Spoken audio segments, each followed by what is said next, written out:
Bienvenue, patrons of the Nothing Ventured, Nothing Gamed podcast. Tonight, I, Zach, will be your keeper of sanity as we delve into the madness in our Patreon-only mini-series of modern-day Call of Cthulhu. Before we introduce our intrepid and unlucky investigators of this maniacal mystery, I would just like to note that during this series, things will get dark and gruesome. So if you are not a fan of that, there is no shame in turning these episodes off and watching something fun and lighthearted instead. Still here? Good. So if you're ready, then let's begin this series of unfortunate events. Joining me tonight for the start of a new chapter in our story is Tina. Hi, I'm Tina and I play Nikki Weller. She's a construction worker. Fabio. Hi, I'm Fabio, and I'll be playing Remy Renard, who is a Marine EMT. Jeff.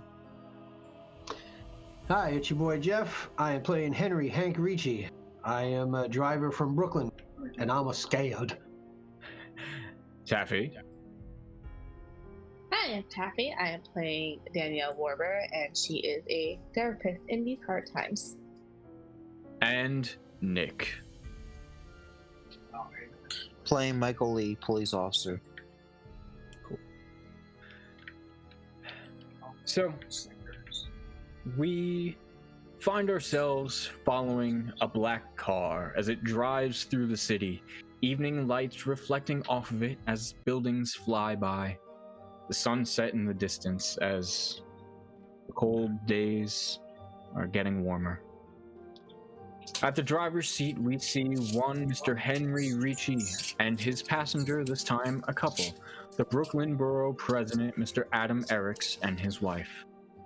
The air is cold, but inside is nice and warm. Idly in the back seat, you can hear them talk to each other about personal matters, but nothing alarming. The streets are crowded with people celebrating, protesting, and promoting safe practices in these dark times. From the back, Mr. Ricci, you hear, "Well, it seems plenty of people have shown up for this event this evening." I say, are you sure that's wise, Mr. Eriks? I know, it's a little tough now with this virus out there. I don't know if you should have this many people all in one spot, but I guess I get the importance. I understand your worries there, Mr. Ricci, but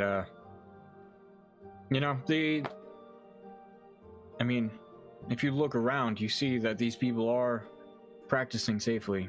There's their right to come together in these times. A lot of people this past year have been doing so. And that's really the best we can do, is do it safely. Well, at least today is the day of celebration. That is the number one priority right now. Just be safe. I like when my passengers, are doing well. You know what I mean?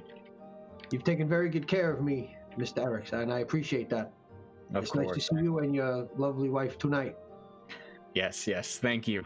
Yes, we're quite excited. This would be the first time since I've been acting Brooklyn Borough President that I would get to meet President of the United States in person. So this is quite something, to say the least. But yes, no, thank you for all your help these past few months. It's been quite the asset. It's been my pleasure.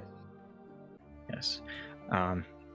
And Hank, as you navigate through the crowded streets, weaving your way in and out of both traffic and passerby, you finally get to the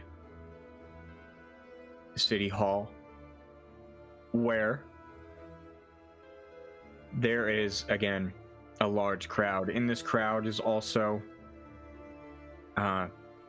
policemen stationed as a barricade just in case. And you see the You see the steps leading up are lined with reporters as officials from nearby are slowly making their way up the staircase. All right, so I'm assuming now I'm parked in front. Correct, yes. All right, I will obviously get out of the car and go around and open the door for Mrs. Eriks. All right.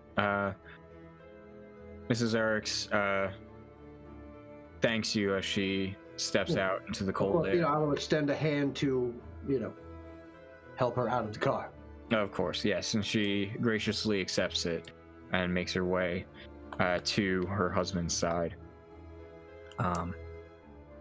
And he turns to you, handing you a few rolled up pieces of paper. Please get yourself something nice. We're probably going to be a couple hours at most, so if you want to get dinner and meet back here, that's fine. If not, you can just hang around. All right. What time would you like me back here? I mean, it's about 5:30 now. Maybe I don't know. Maybe 7, just to be safe. Sure. Well, you have you have my number if you need anything. But I'll be here by 6:45. All right. Of course. Thank you. Yes. The president's speech is supposed to be around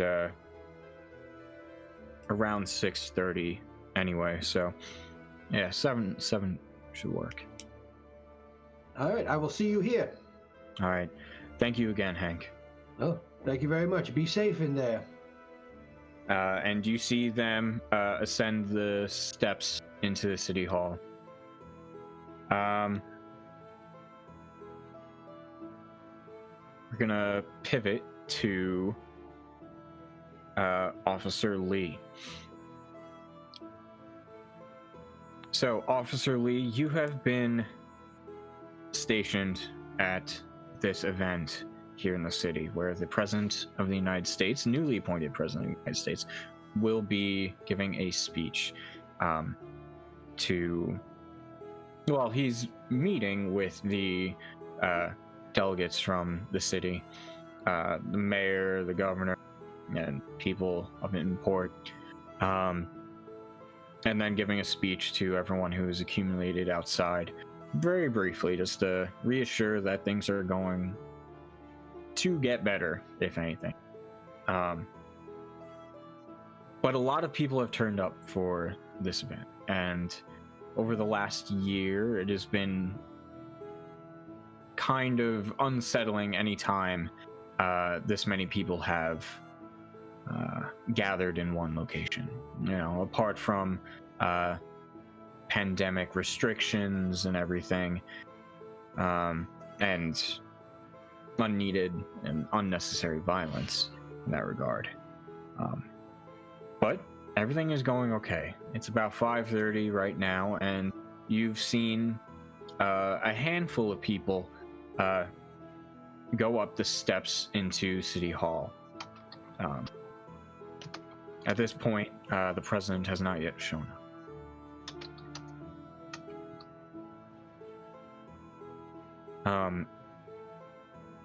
Partnered with you today is another officer,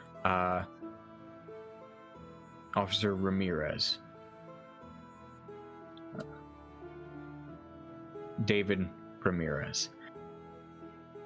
And he's a lot younger than you, but he's always been very stoic whenever you've talked to him.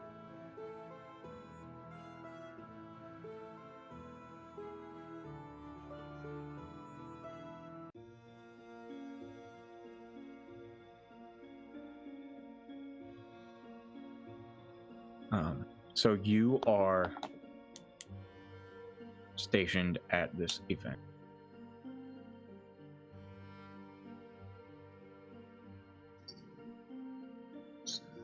Ladies and gentlemen, please do not cross that barrier. Step back. And that's pretty much been like an echoing concept that you and your fellow officers have been kind of enforcing, making sure everyone's staying safely behind the barricades. You've set up a few, actually. You've set one up like at 20 yards back, one at like 30 yards back, just to be careful, you know. And you guys have been like lined up in the middle of it, you know, just to be safe.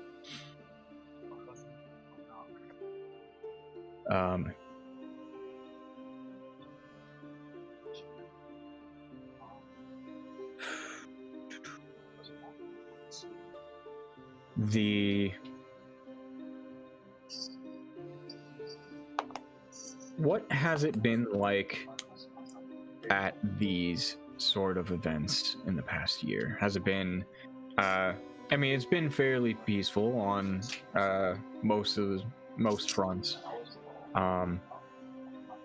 you know, but the whole NYPD has done their best to, you know, really buckle down and take safety precautions into consideration. This so describe what you're wearing to me. Full uniform. And what is that like regalia for like special events, or is that like actual like work uniform? Full work uniform, riot helmet. Okay. On the off chance that it gets rowdy. I understand. Because of the events of the past year, where protests and peace marches have become a little unpeaceful, as it were, you have been delegated to using rubber ammunition, you know, doing your best not to cause any harm to any of the people if a situation were to break out.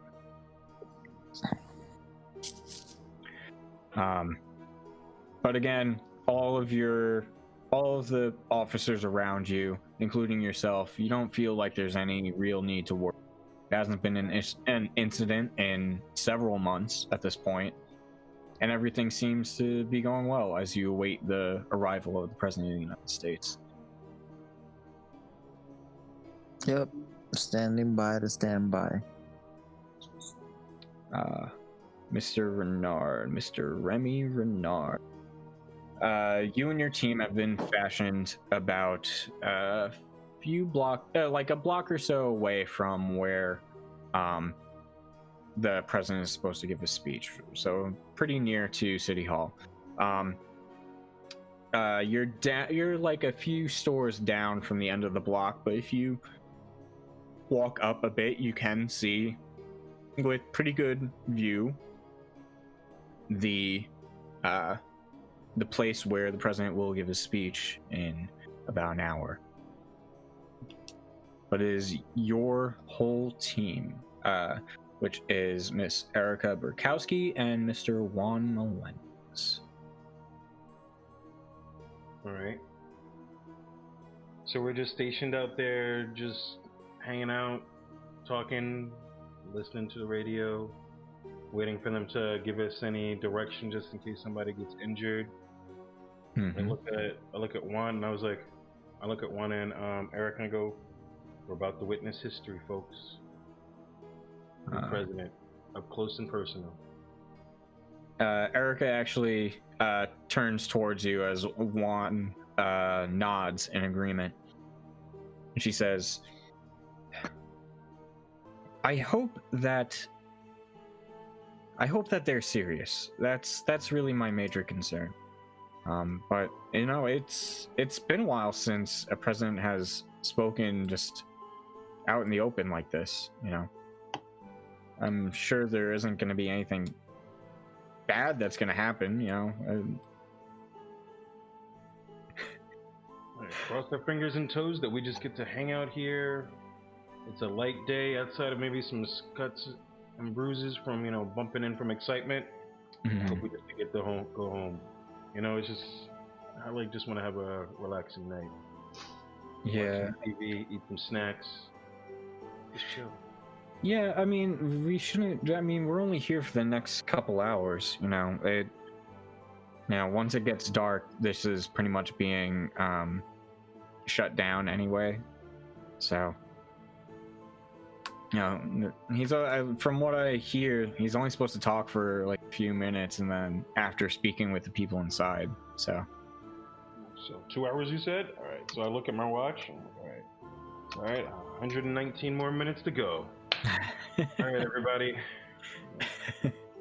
Just drink your tea, Remy. Yep. I take my thermos, I crack it open, right? Pour it into the top. Take a nice, hot. I take a nice little swig. Yeah, my favorite, peppermint. And I just knock it back. Yeah, I don't know how you can drink that stuff all the time. For me, it's just if I get sick, But I look at who said that? Juan or Erica? Erica. Juan is kind of like just looking at it. He's behind the driver, behind the wheel, and he's just kind of sitting there with looking at his phone. Gotcha. This stuff's delicious. It smells good, opens up the nasal passages, makes it so you can breathe a little bit better. Also helps calm the mind. Good for you. Alright. I motion the thermos over to Erica. You want a little sip? No, it's okay. I have coffee. I stopped at the store on the way here. Yeah, I mean, there was also a coffee shop right around the corner. Definitely could have gotten coffee there, tea there. I don't know why you brought a thermos. Who knows? I mean, are you worried? It's for me. Gotta drink it. All right, fair. So I take another little swig, and just relax back. And I just check on Juan, see how he's doing. And look out the front window, just at the crowd. And I just go, I'm glad we're in here and not in that rabble. Yeah, as you look out into the crowd, again, you see plenty of people. There is you honestly think thousands showed up for this. And I mean, it's to be expected, it's New York City. But even with all this, you do see that a majority of the people gathered are following safety guidelines for large gatherings. And you have you're not sure if it's the tea or if it's the or if it's just the fact that you see people in a good mood, but you get a feeling that everything's gonna be okay. You feel like this is a new chapter, that the events of 3 months ago don't mean a thing anymore. Hopefully. Thinking happy thoughts and drinking my tea. And it isn't long, just a few minutes, where Hank, your car is actually directed to park in a designated spot, about I would say half a block down from the city hall. And it's while you're there trying to just collect all your stuff to see where you're gonna go, if you're gonna go to get something to eat, or if you're gonna stick around. But soon enough, you actually see a line of black cars with American flags on the front, pulling up beside you and around the corner to the front of Officer Lee and Remy. You are able to see from where you are 3 black cars pull up, and from them, you see the vice president and their spouse. Then you see the president themselves step out of their car with their wife, and then from the third car, you suspect it might be like Secretary of State or Defense or something. You know, someone in the upper echelons of the cabinet, if you have to think of anything. But they do seem to be uniformed in some way. Gotcha. You know, they seem to be wearing dress uniforms for the army. So, but they definitely look to be highly decorated.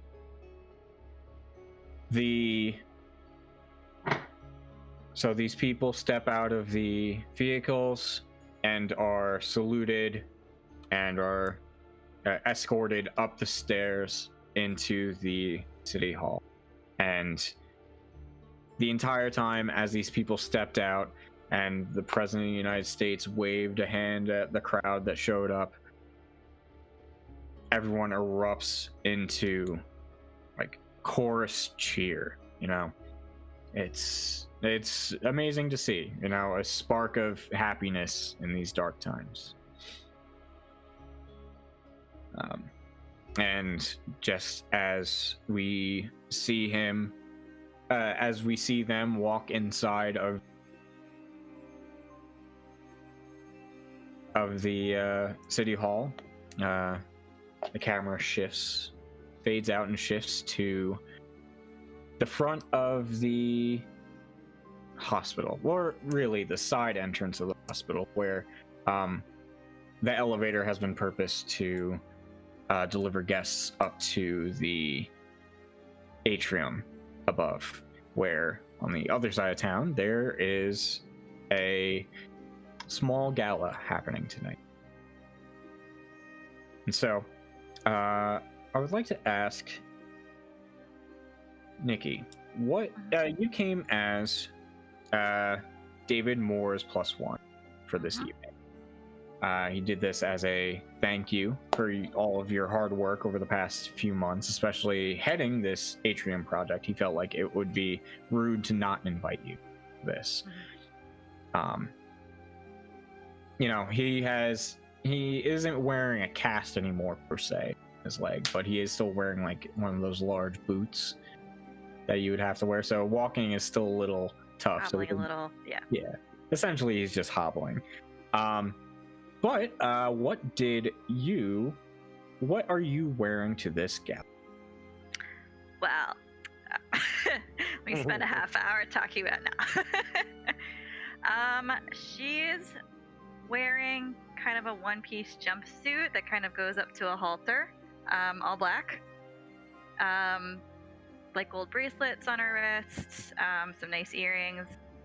And that's it. Very simple, but this is kind of her version of dressy. Alrighty.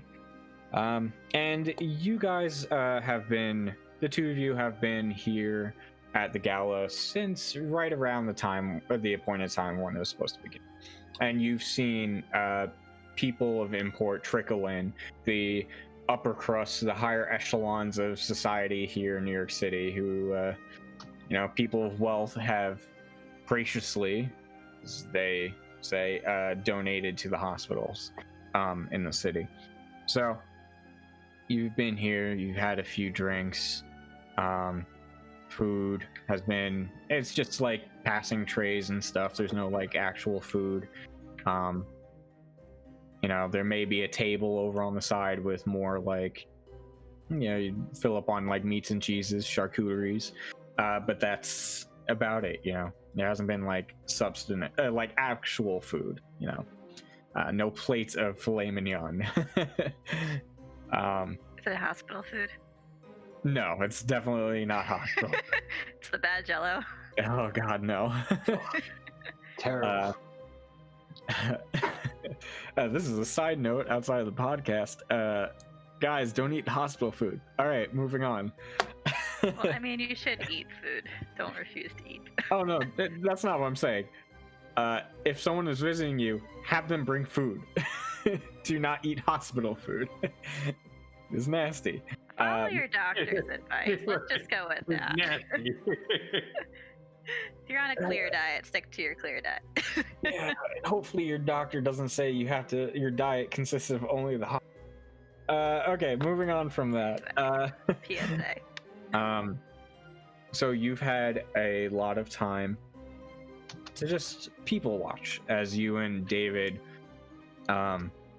just idly chat, and it's been about a half hour since you've been here when who walks in the entrance but a Dr. Danielle Warber. Dr. Warber, what are you wearing to this gala? She is wearing a very form-fitting long yellow dress. She hasn't had an outing in a very long time. And yellow just fits her complexion very well. So she wanted to show up and show out. Since, it's been 3 months since a crazy event, and she kind of felt like, since the world's kind of crazy, she deserved a little something. So yeah, she kind of shows up with a little bit of a showstopper. Nice. Did you invite anyone as a +1, or did you go by yourself? No, she actually. So Danielle decides to invite her best friend Calvin Hobbs, a fellow therapist for children, because she knows that. Yep. He understands where she's kind of coming from at the moment, so she needed that support with her for tonight. Gotcha. Hold on a sec. Is that Nick asleep? Oh, God. I'm wondering what the heck. Who's breathing hard? that was straight up like sawing logs. Jesus. Wow. It's okay. It's okay. I'm glad Mardi Gras has been fun for him. What's up?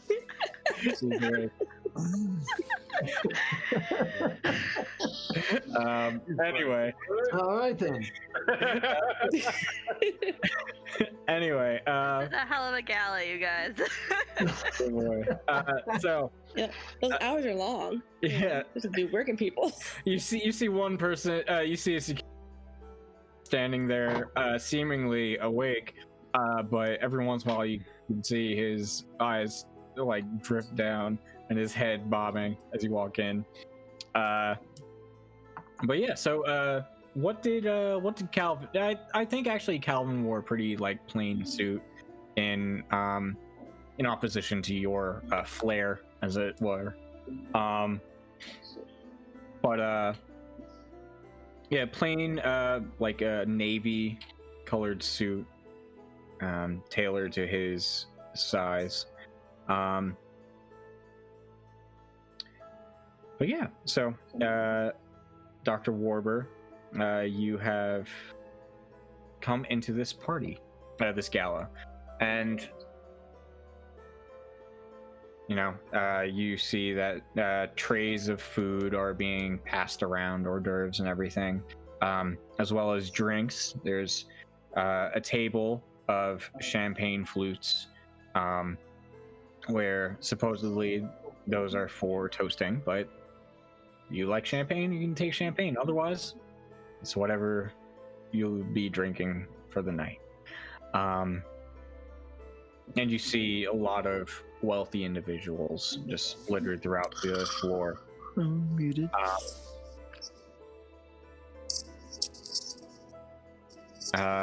And off to the side, you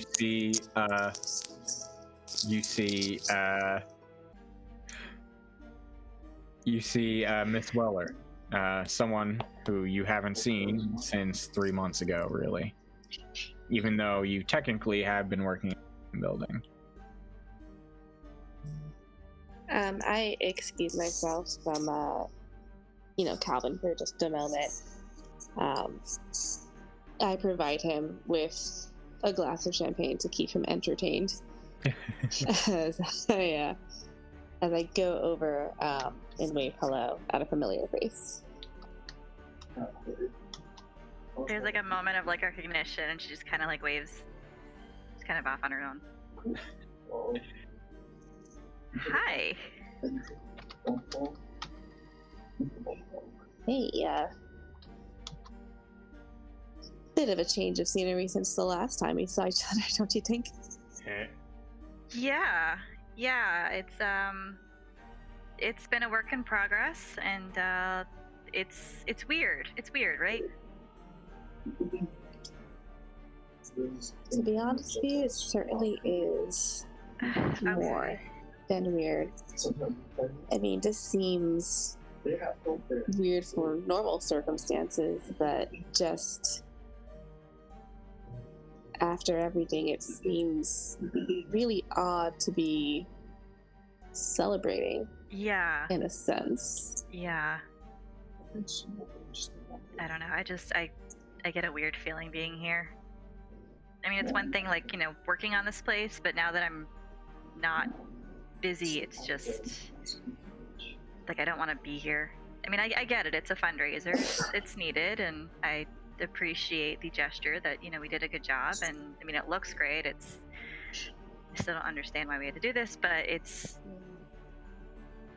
I don't know. There's a lot of memories, and I still am not sure exactly what happened, to be honest.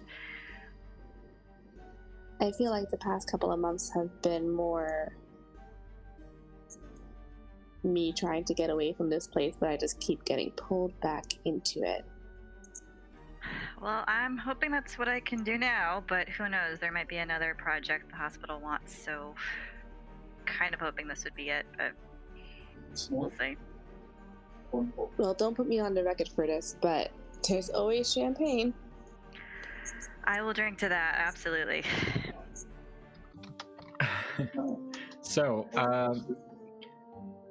Nikki, the atrium that you've been working on the past few months looks incredible tonight. Large glass panels that allow you to see the skyline across the Hudson, plenty of cushioned seats and tables, small lighted displays, and gorgeous floral arrangements litter the room and evoke a feeling of tranquility amidst the chaos of a small party. Looking around, it seems like there are about 100 people here, both of status and working class, chatting, eating, and drinking happily. The sound of excited talking and mingling of the bohemian and conservative folks of New York is cut by the acoustic feedback of a microphone and the chiming of a glass being struck lightly. Everyone's attention is instantly moved to the source. An older man in an old-fashioned gray suit that looks like it was last tailored about 40 years ago, who is standing at a raised podium at the back of the room. Excuse me, everyone. On behalf of the board here at Mount Sinai, we would like to introduce our greatest benefactor over this past year, Mr. Hope of Revelations Incorporated. At this time, applause erupts as a middle-aged man in a dark suit steps up to the podium and removes a clean black mask. His dark hair, flecked with streaks of gray and silver, is slicked back, his clean-shaven face seemingly gaunt in the odd lighting of the room. As he stands there, regardless of the gaunt look, there is an air of youthfulness to his posture. He smiles and removes some note cards from the inside breast pocket of his suit, his eyes now scanning the hushed crowd of vibrant and piercing blue, shining brightly even in this dim light. He smiles humbly and waves to calm everyone down before he begins. I hope you all enjoy this beautiful atrium. I designed it myself. It's spacious and lively so as to become not only a room for rehabilitation for those who need it, but a comfortable place for visitors to meet with their loved ones in the future. As this is a party, he says as he gestures around the room, I will keep this brief so as to have us get back to our evening. On behalf of the board of directors at Revelations Incorporated, I want to thank everyone for coming here today and celebrating the success of the hospitals throughout the city for their valiant efforts this past year amidst the chaos of the pandemic. The people who work here are truly heroes in their own right for working so diligently and within such proximity to those who have been infected. They are the truest symbol of generosity in accordance to Simone de Beauvoir, where they have given their all and carry on like it is them nothing, almost as it's their duty to be this kind and hardworking. I myself hold this concept of generosity close to my own heart, which is why I do what I do, and did what I did. This atrium, as well as the top floors of this building, and of several other hospitals throughout the city, have been or will soon be remodeled or expanded to allow for the increasing demand of healthcare of those who call this city their home. Out of the goodness of my heart and in the sake of progress, I have given to those who would see us through this trying time and back to a better and more beautiful reality when this pandemic ceases. Speaking of that, this would not have been possible without the hard work of Mr. Moore and his construction company, who has worked just as diligently on these projects. We look forward to more future endeavors with them as we continue this crusade. At this point, he raises his glass in a toast. Now, until that new day comes, when the sun rises on a new, when strife and sickness no longer rage, let us enjoy this brief moment of community and progress for the sake of a new tomorrow. He tips the glass forward in a cheers motion and takes a small sip. All the while, the room erupts in well-mannered applause, and the man disappears back into the crowded room. If Nikki and Dr. Warber would like, you may roll hidden. Spot hidden or psychoanalysis, actually. Spot hidden for me. I'm gonna roll for psychoanalysis, but it's just as a reminder. Mm-hmm. What dice are we rolling for? D100, D percentile. Okay, and it's just rolling underneath that number, right? Correct. Oh no, that's a 97. Oh, I am no. enjoying my champagne right now. That's perfectly fine. You did a small golf clap during the point of And I where just they downed the whole mentioned thing. more and then downed it, and then that was it. Just continuing the golf clap. Yep. And what did you get, Doctor? Okay, it is underneath my number 4 dot. Cool. All right. Was it? What is your psychoanalysis number? It's 40. So Okay, it's 10 so under that. Is just a regular success. All right. So, you relative to the position where you guys were just chatting, your friend Calvin came over very briefly once the everything started, the speech. But as you were looking up at the at this man who was standing there, Mr. Hope, his smile, seemingly honest and humble, but looking into his eyes shows a glint of hubris and ego, as though he lives for this kind of attention. But you didn't hear that from me. That is what you figure from the strange glint in his eye.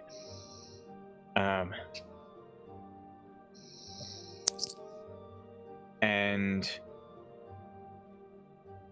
the party continues. You know, after the round of applause. Is this like a fancy party? Is there a DJ? It's more fancy. There's a small Like a string quartet or something. Yeah, exactly. There's a string quartet in the corner. Actually, they're actually right by the large glass windows off that overlook the Hudson. So yes. Stay away from the windows. Good idea. Good idea. Yeah, and so the rest of the evening is this party in which you may talk to people or maybe just enjoy the company of your friends.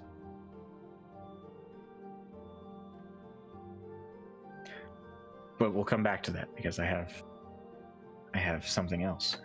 So back at City Hall, it has been roughly 45 minutes, and we see emerging from the doors the president of the United States,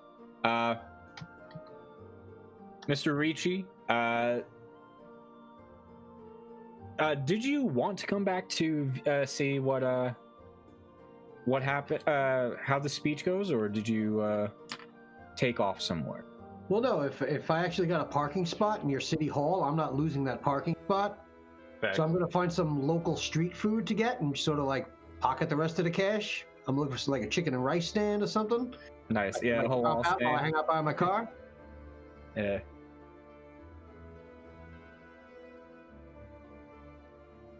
See, I'm getting some chicken and rice, and I'm just gonna chill out by my car.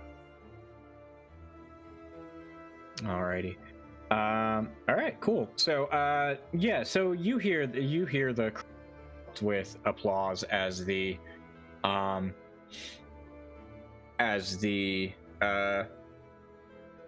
are they broadcasting the speech like outside as well, or is it just? It's broadcast enough so that the people around. So. Right, like they may have speakers set up outside so that the public can hear if they wanted to. Like. Yes, correct. Gotcha. All right. So I'm assuming my parking spot is close enough to hear the speech. Then I hear it. Yeah, I mean, I just hear the crowd. Your parking spot is actually right alongside the building. So like I said, if it's feasible that I'm in hearing distance of the speech and the crowd, that's fine.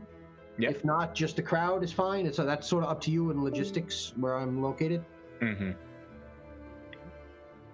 Yeah, no, that's perfect. That's perfect. So, from your position, yes, you can hear the thing with applause as Remy and Officer Lee. But I'm just going to pause a second. Yeah, I think we lost Tafy. Yeah, she's having some connection issues. It's fine.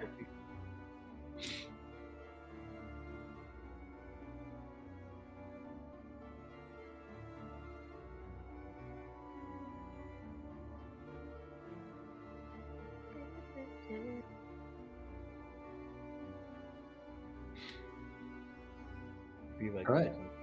Things happen. It's show time. It is what it is. The whole time in the party, like, got $100 bill, put your hands up. Right. So all I was thinking is, let me clear my throat. Just like make weird requests of like the quartet. Like you have the the two cello, the cellists that like. Oh, I forget that they do like all the modern songs, but it's literally just two cellos. Yeah. I love those guys. Oh, they're so cool. Just gonna request like Metallica and like some weird shit and see if they play it during the party. Ladies, I can't hear you. Single ladies, big boys. I mean, is it even a party if you play that song? I heard a mariachi band do that Weekend song. I Can't Feel My Face When I'm With You song, whatever that song is.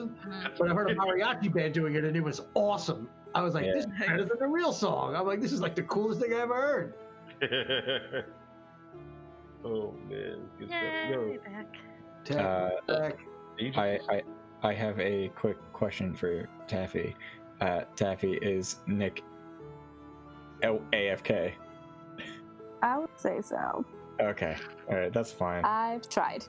It was a lot. Like you also have to understand it's been a 13-hour drive. Yeah. Ooh, I get it. All right. Well, I'm glad. that's far. I'm glad you guys are having fun. All right. We'll continue, and he can listen to the rest later because it'll involve him pretty heavily. All right. If you want me to kick him, I'll kick him. Nah, it's okay. Leave him be.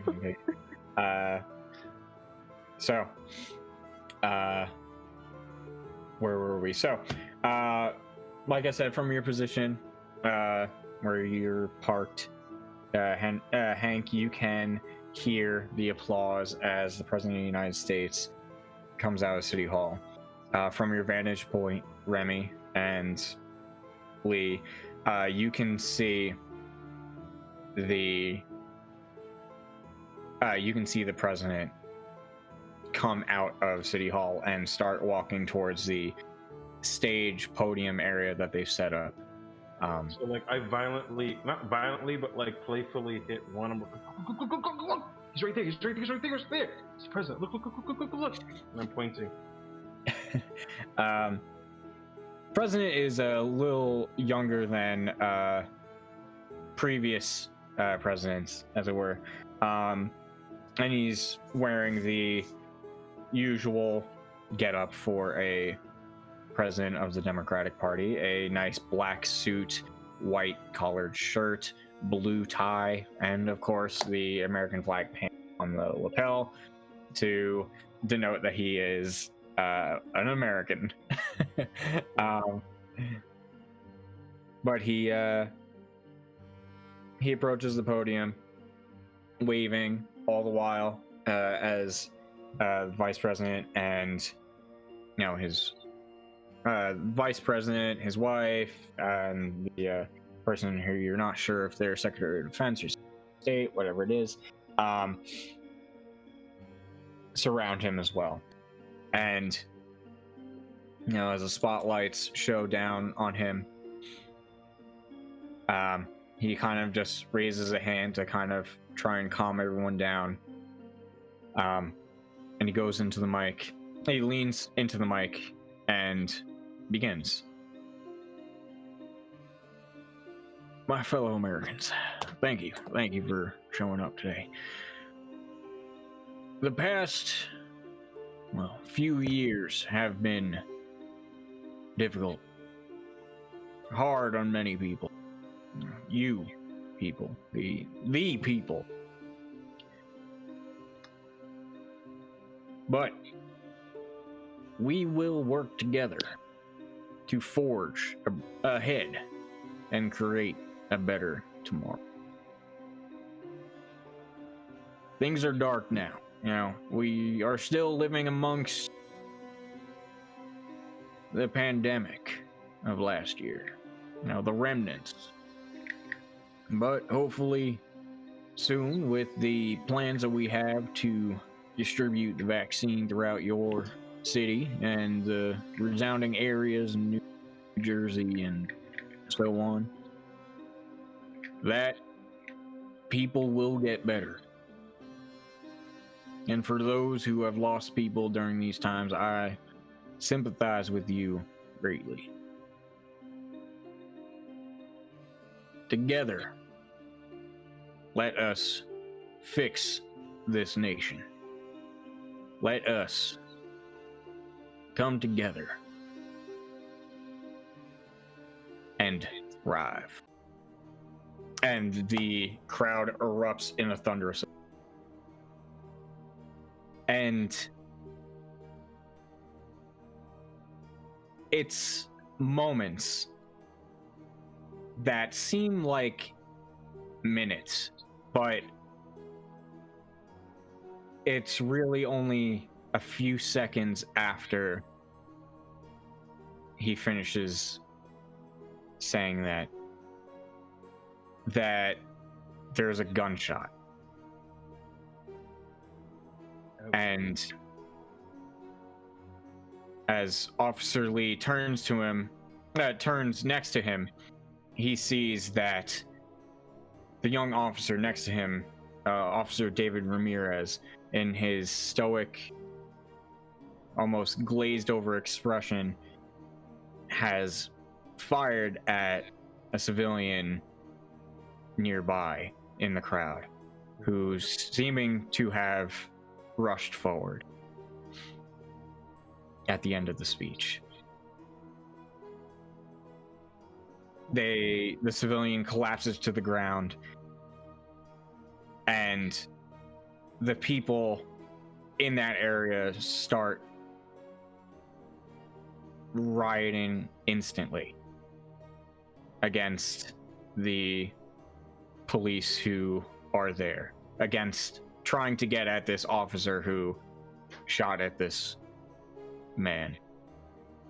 And the president is whisked away to safety, covered by Secret Service, by other policemen, guarded by other policemen. The whole of them are moved back to safety. And much like what has happened a few times in the last year, a riot breaks out, and there are a lot of people here. And soon, they're all being swept up in this. And the sound of gunfire, the smoke coming from police-issued launchers as they fire into the crowd to try and quell the fury of the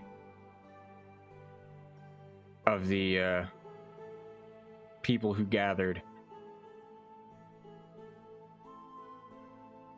And Officer Lee, Ramirez disappears from your sight, slinking back into the unknown.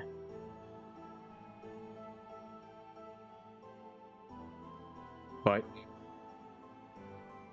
Remy, you see this all start happening.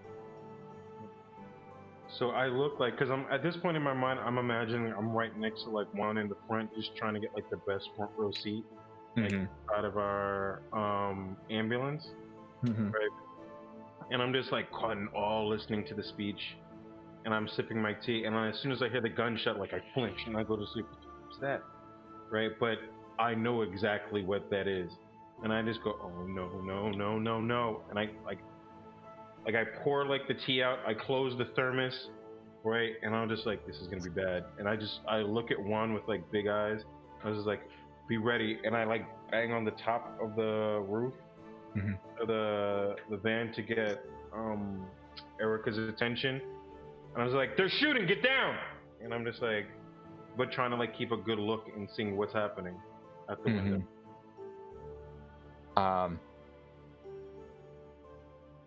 Hank, as you were listening to this speech, rousing as it was, after the commotion, you hear the gunshot, people, the roar of the civilians who gathered, like just in order to fight back against the oppressors of whoever did this. Your phone starts to ring, and it is Mr. Eric's. Right, obviously I answer the phone. I say, what's going on? I heard a gunshot. What's going on? Are you okay? Are you inside? Mr. Ricci, yeah, we're fine. We're inside. The president is being safely secured somewhere inside here, but it's probably best if we made our way home. I say, yeah, that's a good idea, but it's crazy out here. Is there another way in or out that I could meet you at another exit? Because people are going bananas. The whole crowd's going crazy. People are shooting out here. I don't know what's going on. I don't know. They're probably not gonna let us just walk out just on our own. Can you meet us see if you can get closer? I don't know. All right, I'll try to get around to the front. All right, so I'm gonna hop in my car, and I'm going to try to navigate my way to the front somehow. Cool. Even if I have to back up the street. Well, do you want navigation checks? Do you want drive auto checks? Give me this is going to have to be an extreme 6. Ooh, what's extreme? That 5th value. You have to roll under the 5th value. Okay, I got a shot at it. My drive auto's pretty high. All right, what do I need, like an 18 or less? Yep. No, not 18 or less, but not, oh, well, I got 69 luck. I would have to use about 14. So wait, 76, so I need to get a 15. I would need to use 18 luck points. I'm going to use 18 luck points to go from 33 to 15, which would give me a 1/5 of my roll. All right, there you go. All right, so 18 luck, okay. yes, subtract that from your luck. So you jump in your car and you go to whip around the corner, and as you do, you see what has happened. You see the smoke from the smoke being fired, smoke grenades being fired into the crowd from the police force that's there acting as security. You see the civilians that were gathered there peacefully ripping down the barriers trying to get at these policemen, and it's just chaos right there. Is there still, like, even remotely a path that people can get out of City Hall and to the street? Or is it completely overrun? It actually does seem like there might be enough of a spot. If you actually drive onto the curb, you can actually get behind the police line of cars. Okay, fair enough. All right, so I'm gonna call. Well, did we ever hang up the? Can you say that again? Sorry. Am I still on the phone with Mr. Eriks, or would I need to call him back? You probably do have to call him back. All right, I'm gonna call him back and just be like, if you don't come out now, you may not get a chance. Just run towards me. I am at the bottom of the big stairs. All right. Do me a favor and roll. Give me 2d6. 9. Okay.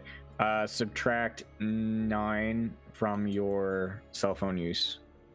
Gotcha.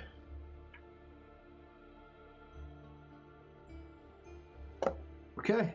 All right. I said, listen, I'm gonna stay on the phone with you. Just come, even if you have to locate my phone. Just because if you don't get to the car now, you're not gonna get out of there. It's within a few moments that you see the doors of City Hall open, and the Brooklyn Borough president and his wife are escorted down by armed guard.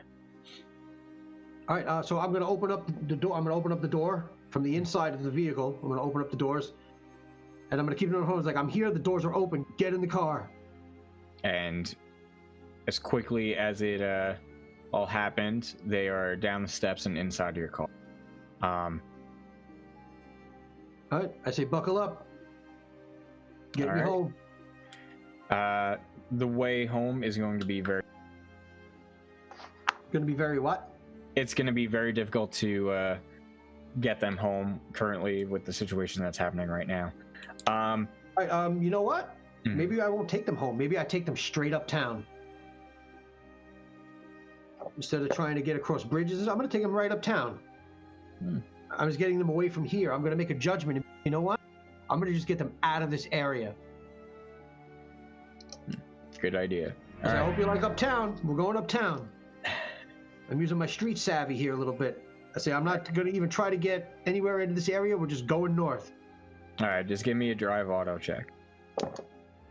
Woo, nice. 15, which is actually also a extreme success. It's 1/5.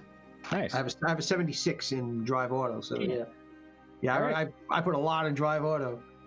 All right, there we go. All right, so we'll get back to that in a second. That's fair. Remy, as you sit there in horror watching the event unfold, you see more and more people like starting to trample each other, either trying to get out of there or, you know, people throwing stuff back at the invading or just in self-defense, you know. And the smoke seems odd to you.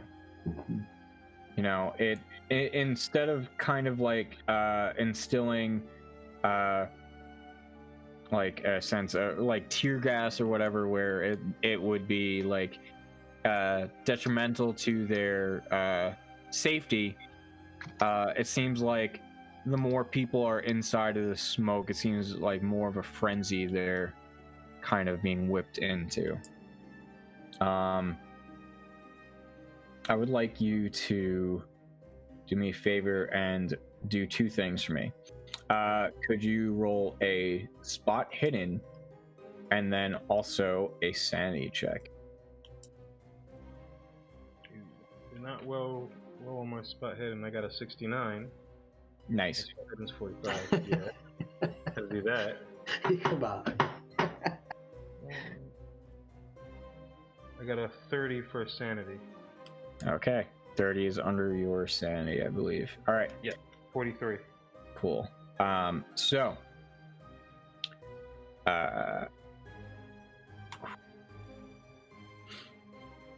spot.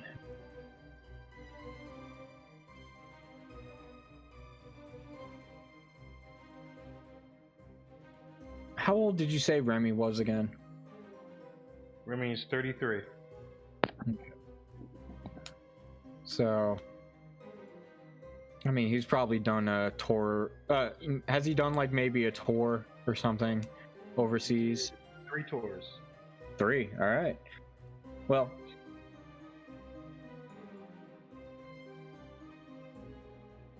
what you're seeing in front of you is very reminiscent of some of the war zones that you've been in, where civilians are being antagonized by those with the means of control. But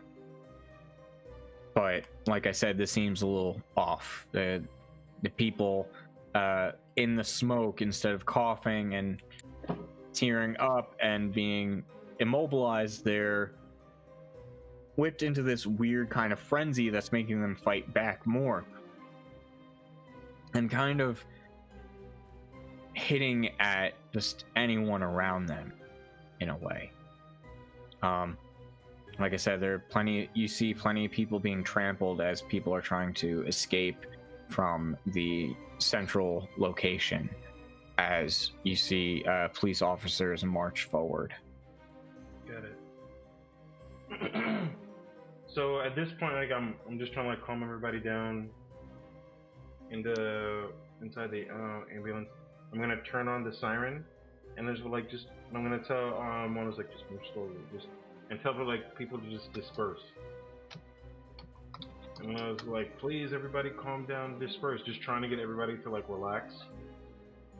You know, and like I'm putting like the ambulance sound on, like hoping people skip it, and they just like, oh, you know, I'm trying to use it to basically keep people from trying to fight Mm-hmm. and out of the way because they see like there's an ambulance. You know what I mean?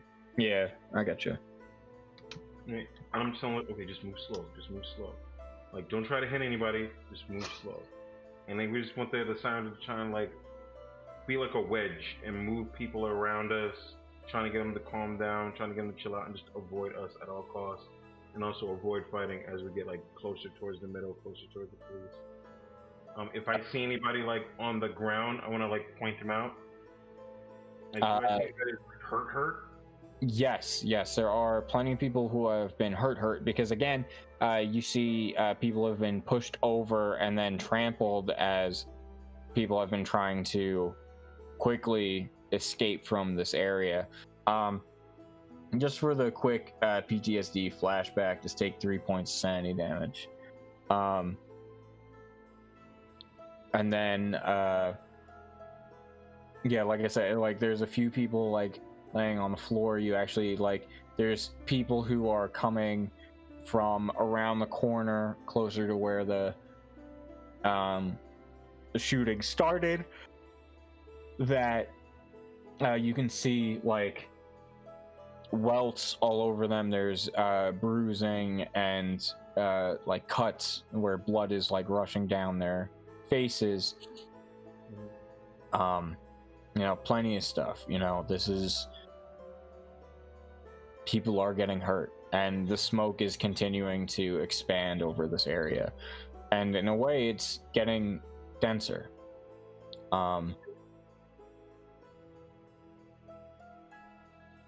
But you are inside of the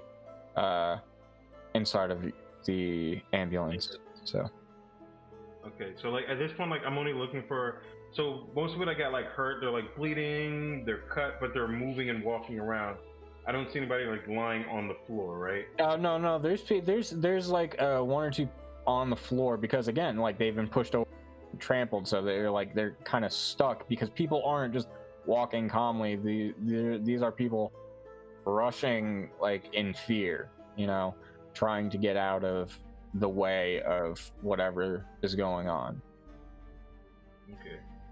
So like if I see anybody like, or if I see like a pool of people like on the ground, I'm gonna motion one to like go in towards their direction, see if we can like give them any aid or like get them off the floor, because it's just that'll just. In my mind, I'm looking at these people on the ground. I'm thinking they're gonna get killed. They're gonna get stomped. They're gonna get like truly trampled. Yeah. They're more of a liability, or at least I say like they're more of an issue than people that are walking away bleeding. Yeah. Okay. Roll me first aid. Okay. Got 28. My first aid is 75. All right. Nice. All right. So there's a small group of people who kind of all got pushed over around the same time. They just were caught off guard and were bowled over, and so you see them kind of like trying to keep each other safe by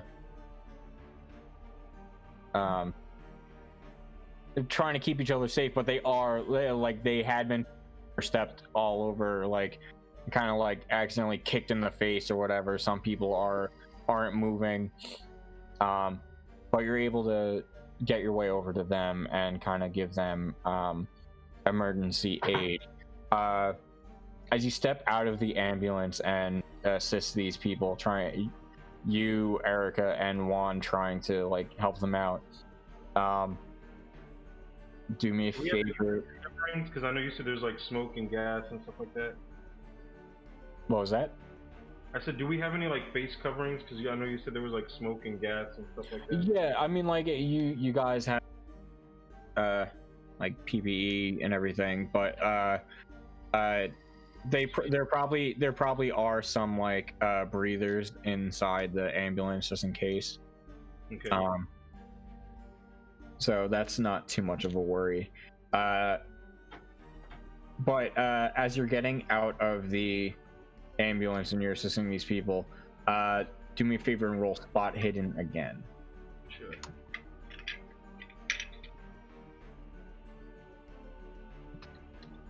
45 exact. All right. So, in the smoke, you can see swirling shapes and some not swirling shapes. There's a lot of.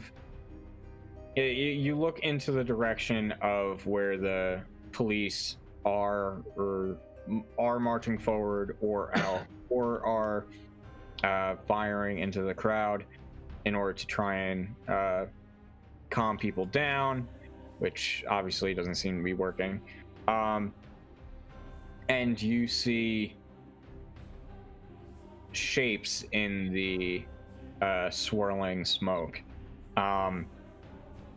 And soon, like, you see the shapes elongate, like dark shadows kind of elongate and grow taller and kind of tower over the people. And as you stare into the swirling mist, it seems to change in hue, going from like a gray smoke to like a yellowish kind of color. And you hear the sounds of dogs barking and tearing into people as you're trying to help these people up. And the screaming gets louder as it seems to get closer. Okay. So at this one, like, I just have like a moment from the six. It's not real. It's not real, Remy. What Father Nolan said, it's not real. It's not real. It's not real. You're here to help people. That's your job. You're here to help people. That's your job. And I'm like mumbling that like under my breath inside my PPE, so like I can hear, right? Mm-hmm. But I don't want to say like loud enough for like people can hear. And I'm also assuming because of the people like yelling and like the crowd that like people can't hear me mumbling. But I'm saying it like loud enough to myself, like, you know, when you wear like a helmet or you ever, and like you can hear yourself better and you can even hear yourself breathing in other people. Like, I'm like, you're here to help people, man. That's what your job is. You're here to help people. So like the group of people that were on the ground, I'm gonna like grab them, like, hey, listen, I'm Remy, come with me. Can you move? Are you okay to move? And I'm like looking at them and I'm trying to not look at the yellow dark figures that are towering over people. Like, I'm doing like my absolute best to just look anywhere else but that and focus on the people that are hurt. Do me a favor and roll sanity. Alright.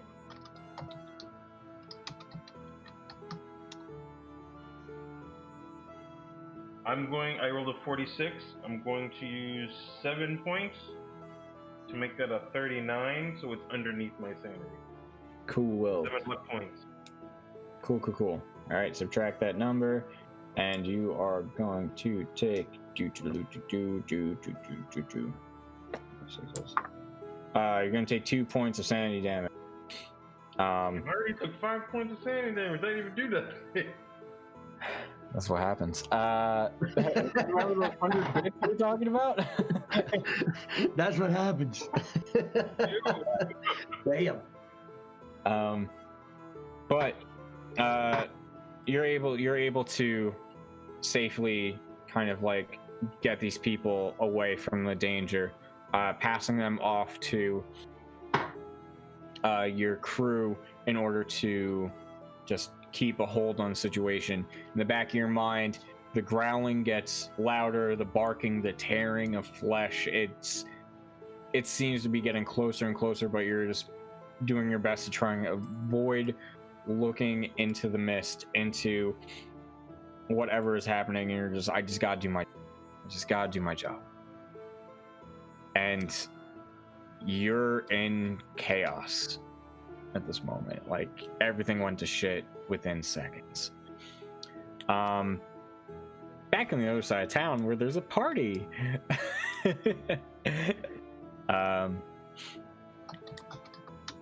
It has been I guess like 15-20 minutes since the speech of Mr. Hope, Revelations Incorporated. Dr. Warber, you've been spending the last while just mingling, introducing Calvin to some of the doctors that you've been working with, or alongside, and just idly chatting with everyone there, enjoying the nice string quartet that is in the corner of the room. All the while, the piercing gaze of Mr. Hope and the odd glint of hubris behind his humble smile just irks you.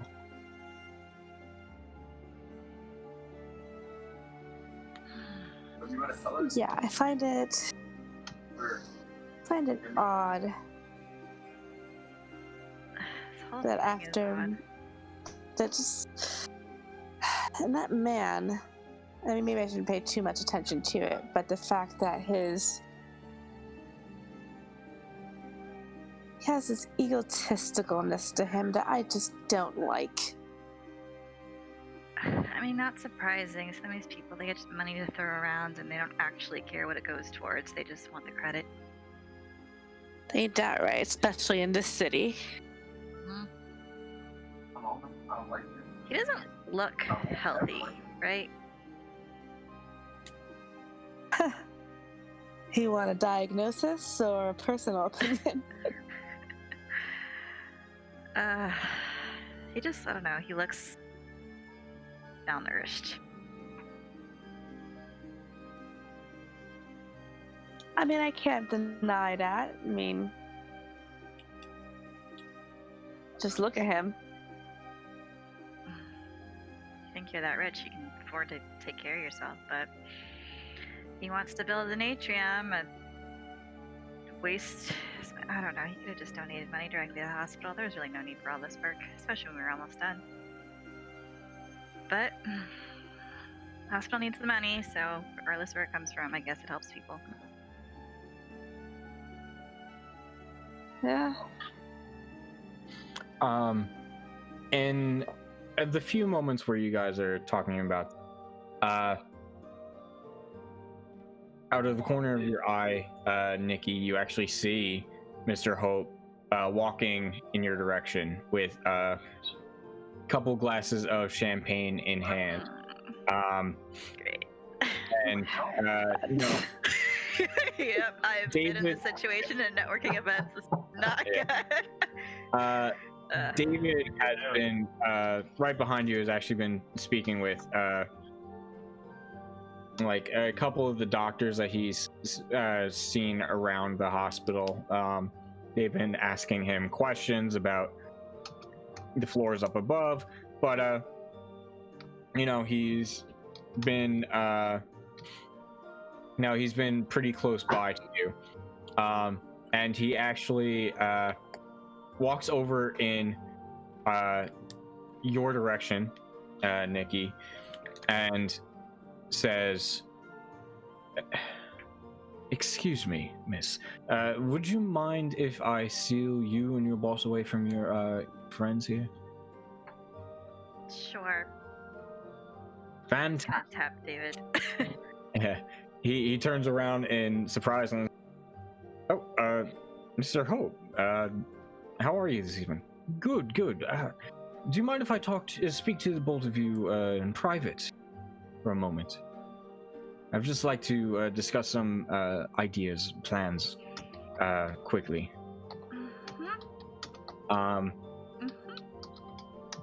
And he bows gently to Dr. Warber, and Calvin says, excuse us for a second," and leads the two of you over to where the quartet is, by the windows overlooking the Hudson.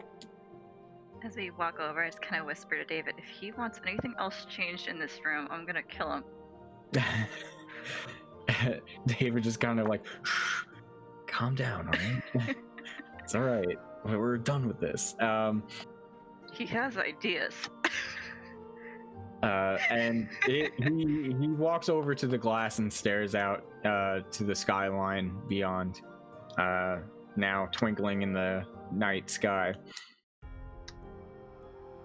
It's terrible what this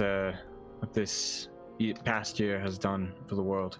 At this point, you do see that he is still wearing the. He has put his clean black mask back on. But you know, it makes me feel alive that I'm able to help all these people here that need it. Now, when I became the CEO of Revelations Incorporated, I wanted to change what our company was about. It was all real estate nonsense for years. But with this, we're finally giving back. And I have the two of you to thank for that. And he turns back around to face you. This hospital was the first of a few hospitals throughout the city that we would like to renovate. And if you wouldn't mind, I'd actually really, really like it if your team would work on those as well, or at least spearhead the renovations. The extra floors, the atriums for rehabilitation. How many are we considering here? Just to get a time frame. Well, there's about 5 more, I believe. We're working right now. We're working with Mount Sinai. They've got a few locations throughout the city. They asked if we could help them with. So this is all, free of charge for them, but with their input of what kind of wings they want. But the atriums were of my own thought. It helps with the rehabilitation, having a nice place to sit down and talk with family that's visiting, or just to walk around. It's not really a hospital kind of atmosphere in here. No, it actually is pretty unusual to see an atrium on the upper level floors. Actually, if you said that was your idea, what was the inspiration behind that? Oh, well, I mean, did you see this view? It's breathtaking, even in the daylight. I did, and she's still like a distance back from the windows. Yes, even at this time of night, and he turns to face the windows again. The darkness of the outside world is truly spectacular.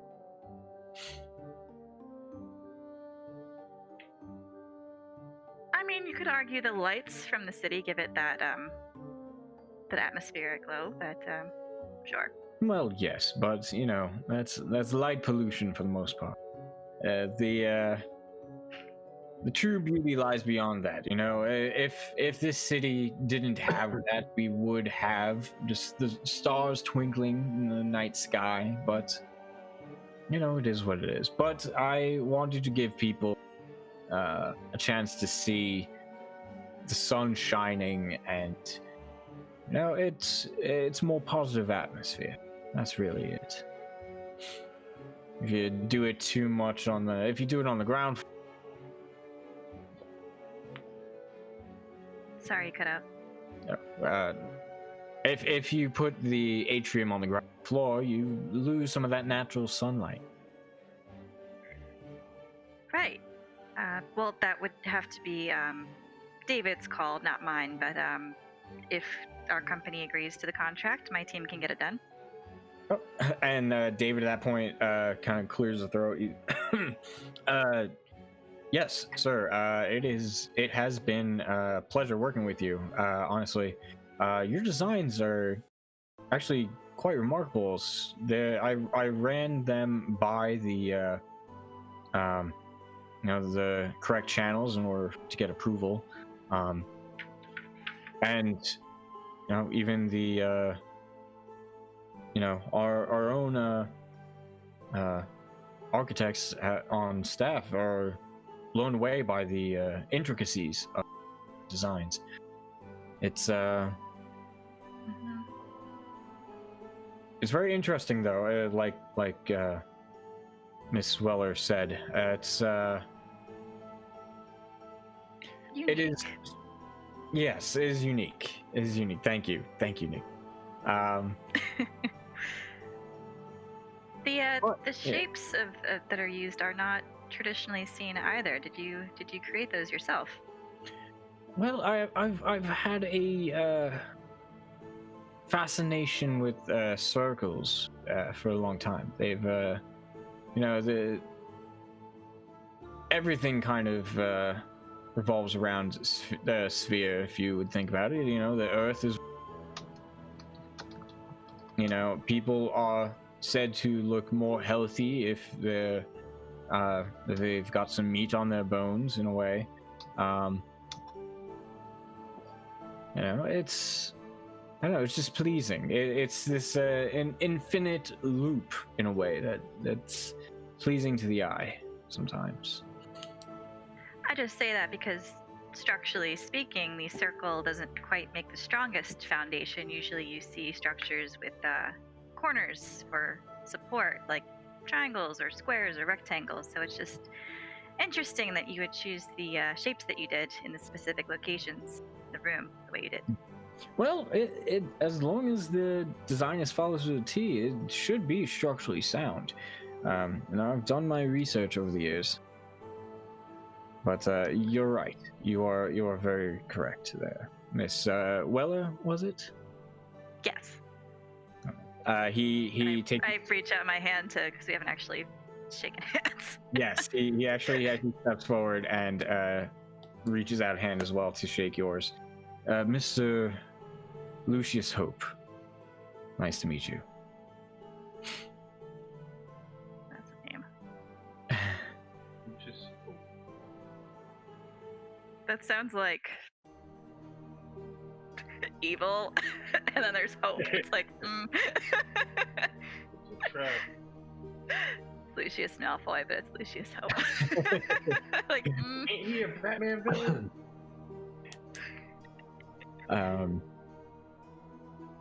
Yes, well, Miss Weller, you again, I cannot praise you enough for the wonderful job you've done bringing my vision to reality. I look forward to working with you and your team in the future on this project. thank you. And he extends a hand over to David as well, shaking it enthusiastically. Now, I'm sorry to have stolen you away from your friends, I guess. If you'll excuse me, I'm actually about to retire for the head out.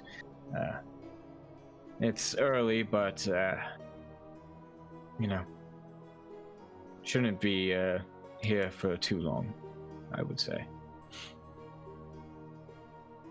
Thank you for your support of the hospital. Of course, and thank you as well. And you see him step down and away from the window. I just like side-eye David, like I don't say anything because he's like still not out of the room. Just like, are you kidding me? And it's soon enough as you watch him walk through the crowd that he leaves out the side door. Okay. He doesn't And stop and you're say left- goodbye to anybody else. He just leaves. Nope, he just leaves. Okay.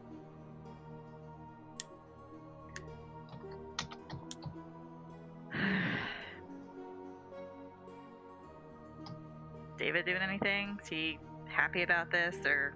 He actually does. He's actually like he looks like he's thinking hard in that moment, and it's just like,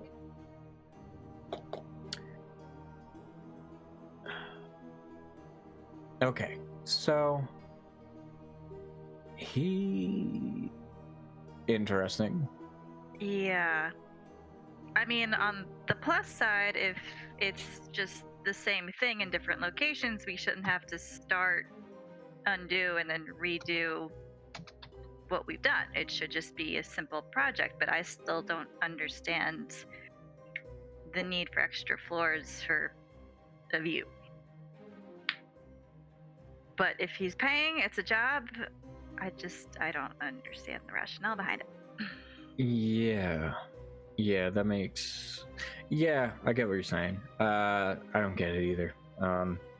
But yeah, he's vague. So And like these symbols are weird, right? Like, I mean, like I think they look nice. I mean, it gives it a kind of makes you think it's like a stained glass kind of look to the window here, I guess. I guess, but if you're supposed to see the view, I don't know. I build things. I don't design things. Yeah, well, yep, that's not our job. Okay, but if we are doing this, I'm project manager for all 5 buildings, and I'm getting a raise. Who did a good job? Yeah, no, Come on. we can swing that. That's fine. That's fine. You Yeah. said it. I'm holding you to it. The fact that you have a drink in your hand doesn't negate this. You said it. It's Well, fine. he just lets out a hearty laugh. Yeah, no, that's fine. Yeah, that's yeah, you got me, Nikki. That's it. All right. Yeah, I mean that's essentially, the reason why I even invited you here. This was all you. This part was all you. It would be weird to not invite you to see what came of your hard work. It's a little weird being here, considering all the accidents that happened building this part, but hopefully that was a fluke and that doesn't happen at the other sites. Yeah, we're gonna hope. That was definitely strange. I mean, you see me, I'm still in a... Yeah, I mean, we've never had that much problem on a site before. Yeah, we're usually a lot better with safety, but it's, it is what it is. We'll just have to be on top of it. We'll just have to be on top of it at the next locations. But we'll talk more about tomorrow. It's we're at a party, kind of. So we might as well just have fun. And besides, whatever food they're passing around and drinks are free, so who cares? It's okay if I take some of the snacks home, right? No one will care. I don't think anyone would care. You want to take them? Checking. All right. I mean, it's just.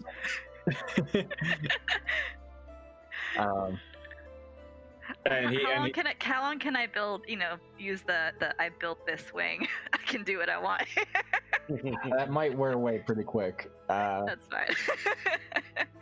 But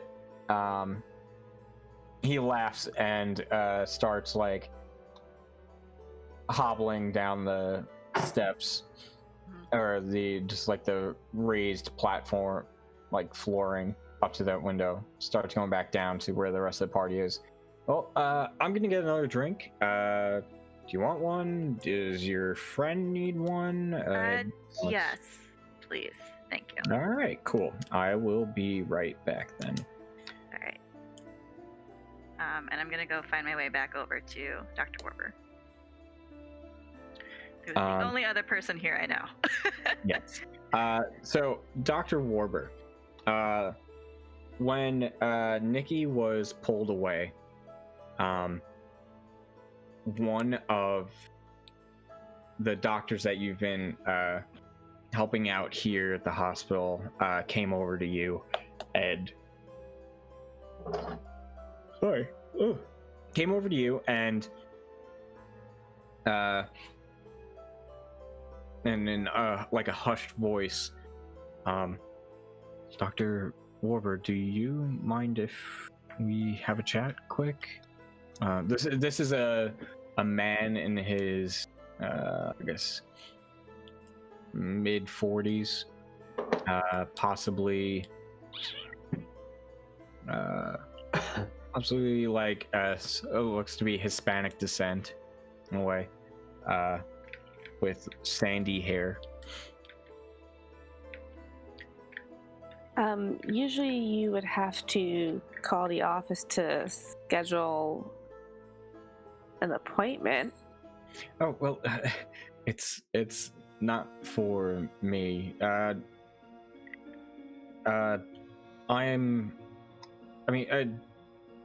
You haven't seen me around, right? We've met a couple of times. You've actually spoken to a few of my patients. The most recent one being Miss Samantha Jax, I believe. Samantha Jax. She was another one of those strange those special cases. What am I talking about? My name. I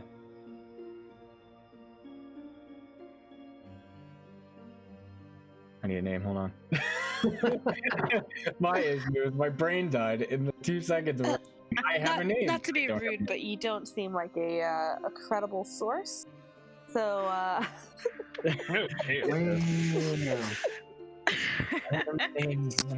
Let's go. Calling it out. Mentioning some other patients, you don't have a name yourself. We're at an event.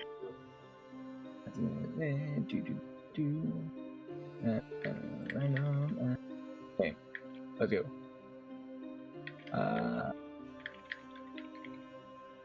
That is not what I want. All right, we're finding out what the name is. Alerts, just, her spider senses are tingling. Yep, that's fine. This is ridiculous. Why am I having so much? Okay. And now we're gonna try. All right. Okay. So he goes, Dr. Navarro. Luke Navarro, actually. And he extends his hand as he introduces himself. Well, it's a pleasure to meet you. And she shakes his hand. This may not be the proper place to speak of such matters, but perhaps we should pull away for a second. Yes. It's. I realize it's not really the best places to talk about this kind of stuff, but it is rather important, and I think it's something you should know. So, and he kind of like steps back over to the double doors leading into the rest of the hospital. To Calvin, and she's like, I'm so sorry. I know that this was supposed to be a night to just forget about work and whatnot, but if you don't mind, I'll be right back once again. Hey, don't worry about it. I'll finish your drink for you. It's okay. Like every drink she takes, she's about to sip it, but she can't finish it because someone pulls her away. So She just gives it to Calvin. Yep, exactly. That's he has become the sweeper, but she follows the mysterious doctor. Dr. Navarro. So he leaves you just outside of the double door, just so it's a little quieter from the rest of the party. And once you guys are in a quieter space, you can talk. He continues. Sorry, man. I guess I'm yawning. He yawned. No, is the event that boring? I mean, I understand that, these uppity ups sometimes just are such a yawn. No, it's been right before the event, the gala. I was on call for a long, almost a day. So, Dr. Warber, what I wanted to talk to you about,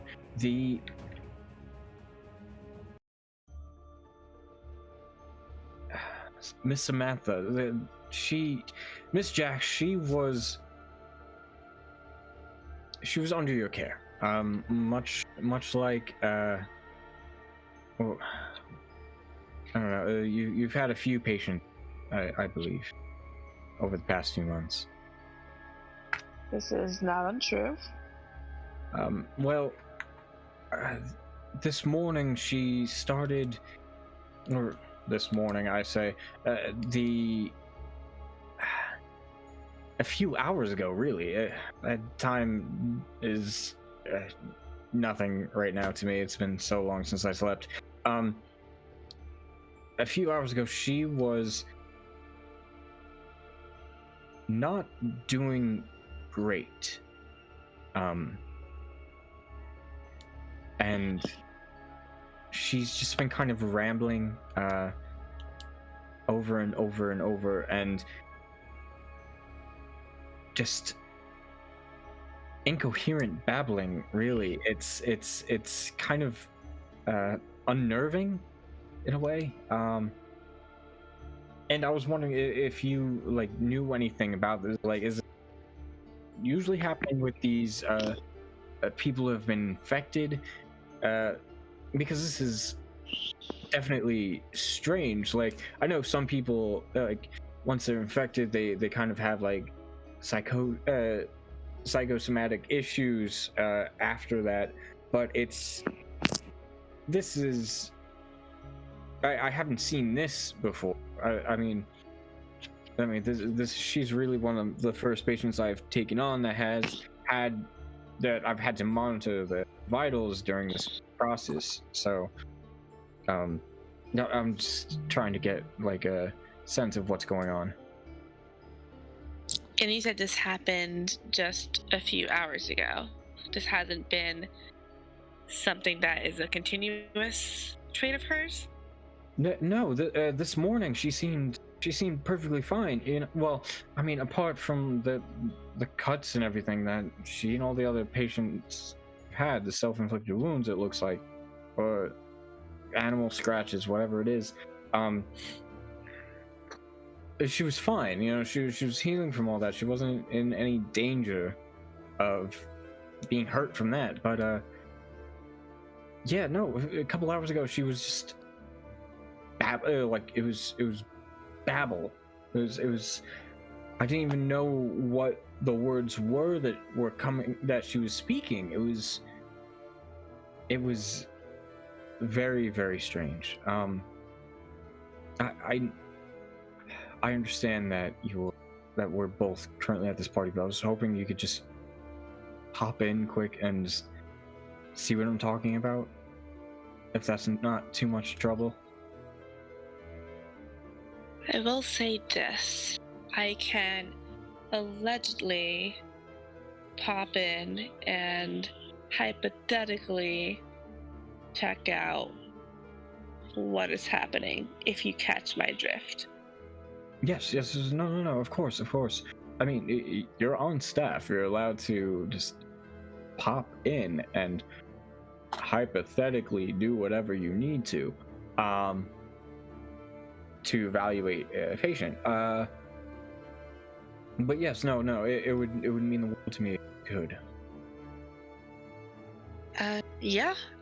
It seems pretty close to a previous patient of mine, and I think that it would be at the utmost important for me to go ahead and see her. All right. And so he leads you down the hallway into another wing of the hospital quickly. Hank, you have decided to scoot uptown with Mr. Eriks and his wife in order to kind of circumnavigate the... Yep, I'll try to get to Bowery, take that north. Yep. Get to like Essex Street, and then I'm looking to turn there and hopefully get to First Avenue and shoot uptown. Well, do me a favor and just give. Did I ask you? I asked you to give me a drive before, right? Or did you do a navigate? No, I did. I did the extreme success one that I used the 18 luck to get That to you the did. front, Yep. and then I did another drive, which I actually rolled a extreme success of 15 out of 76. Gotcha. So you already did. All right. So, in the back seat, like as you're driving, you actually see that Mrs. Eric seems very like confused and rattled by what they saw, and Mr. Erics is just stoic and just like glaring out of the window at everything as you guys are whizzing through the city. And they're just silent. They're just silent. They're like if you have any music on in the car, you have music. There's like no. He looks disturbed in a way. It looks like he wasn't too happy with it. Yeah.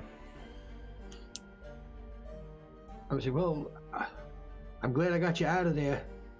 It's a good thing I know my way around. We're gonna go uptown and get away from this down here, because trying to cross any bridges down here is probably gonna be a disaster. So we're gonna go north. I'm gonna take you to the 59th Street Bridge, and then we'll cruise over, and I'll take the LIE down to the BQE and get you home. Yes. I followed that. Yeah, that was clear instructions that even Zach, knew for doing it recently too. Yes, thank you, Mr. Ritchie. This is. Well, are you guys okay? What happened? Did somebody try to shoot the president? 'Cause I don't know exactly where the shot was directed. Yeah. I don't know. It was. We came out to listen to the speech. We were just standing there at the top of the steps by the door, and it was. I don't know. Like even when we were talking outside, the president kind of like gave us a plan of distribution of the vaccines and everything for the next few months. Listen to our individual plans or what had going on, the concerns for the communities, and then it was I don't know. I didn't even see it happen. All of a sudden I just heard the shot ring out, and everything was just thrown into chaos. We were all shoved back inside. The president was whisked away. Oh, so everybody's okay, is what you're saying? I mean, yes. That's good. That's very good. Yeah, I don't remember seeing anyone get hurt.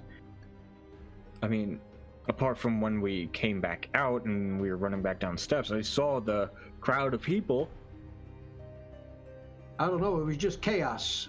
I don't know. I'm just glad to get out. Yes, we are too. But for this to happen right here when these people needed the hope, the inspiration, it's terrible. Well, the only way to figure it out is who benefits from the chaos. Who benefits from this? Nobody. Yeah, nobody. I don't know who would. I don't know. I mean, I've seen some crazy things, but this is pretty crazy too. Yeah. I'm glad you guys are all right. I mean, some. I know that's what you guys all do in those fancy buildings and rooms and stuff. But you guys, But I'm just glad you're all right. Yes. All right, Mr. Ricci. Are you guys hungry? You want to stop for something to eat? Actually, yes. I was gonna ask if you wouldn't mind.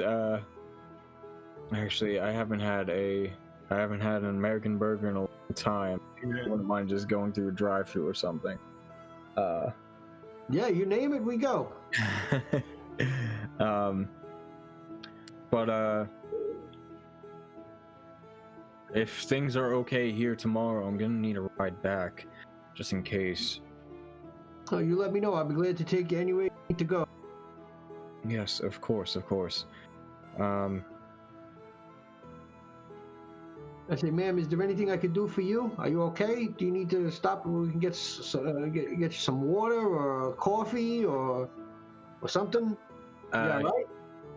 So, Mrs. Eric is just staring out of the window, just on her face is kind of like emotionless, you know, as the two of you are talking, just staring out the window, eyes like glassed over, just staring. She doesn't seem to register that you said anything to her. That's fair. Yeah. I think you'll be okay, man. We're gonna get something to eat and we'll get you home. You'll be all right. You'll be all right. Mr. Ricci, you have some connections with like security detail in around you in any capacity? I don't know. Not that I know of. I'm just a guy who drives a car. I see.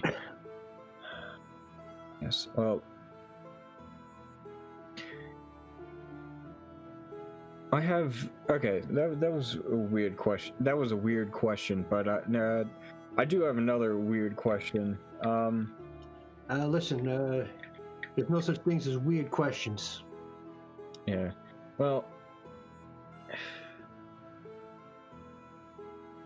the other night I had a dream. I could have sworn I saw that smoke that was coming out of the crowd while we were there. I just figured that was just stuff that the cops launched into the crowd to calm everybody down. That's what I thought too. But it ended up. It reminded me of like a sandstorm in a way, but you know, and then it got me thinking of when I was a child, when I woke up the next day, and stories that my grandmother used to tell me. Do you know about the Sandman? I said, well, you know, I got 2 Italian grandmothers. I've heard a million stories about all kinds of things, witches and demons who come and get bad kids in the middle of the night, stuff like that, you know. Yeah, well, yes. They tell a lot of stories, you know, all that La Strega stuff from the old country. Yeah, this is kind of just like that, I would say. You know, like everyone kind of thinks the Sandman kind of like just this little pixie that comes in the sprays you with sleeping dust or whatever to help you fall asleep faster. But when I was a boy, I was told a different story. It was the Sandman was